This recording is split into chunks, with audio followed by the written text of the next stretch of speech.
अगर आपने प्रॉपर्टी खरीदते या बेचते टाइम ये रूल इग्नोर कर दिया ना, तो बायर और सेलर दोनों को टैक्स देना पड़ेगा। आप कभी भी प्रॉपर्टी बाय या फिर सेल करते हो, तो आप अपने प्रॉपर्टी का स्टैम्प ड्यूटी वैल्यू और मार्केट वैल्यू इन दोनों को चेक कर लेना। स्टैम्प ड्यूटी वैल्यू भी इसी पे लगती है। अब ये स्टैम्प ड्यूटी वैल्यू अगर आपके एग्रीमेंट वैल्यू मतलब एक्चुअल सेल प्राइस से नीचे है, तो कोई प्रॉब्लम नहीं। लेकिन अगर ऊपर है, वो भी 10% से ज़्यादा, तो आपको इनकम टैक्स का नोटिस आएगा। मान लो आप एक प्रॉपर्टी बाय कर रहे हैं जिसका एग्रीमेंट वैल्यू है 80 लाख और स्टैम्प ड्यूटी वैल्यू है उसका 1 करोड़। अब इन दोनों का डिफरेंस है 20% का। इसमें बायर को सेक्शन 56(2) में 20 लाख पर टैक्स देना होगा अदर सोर्सेज हेड में।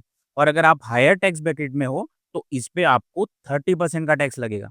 अब सेलर को भी कैपिटल गेन टैक्स लगेगा और सेल वैल्यू 1 करोड़ मानी जाएगी, भले ही उसने प्रॉपर्टी 80 लाख में सेल की हो। अब अगर आपकी प्रॉपर्टी का वैल्यू एक्चुअल में कम है, तो क्या करें?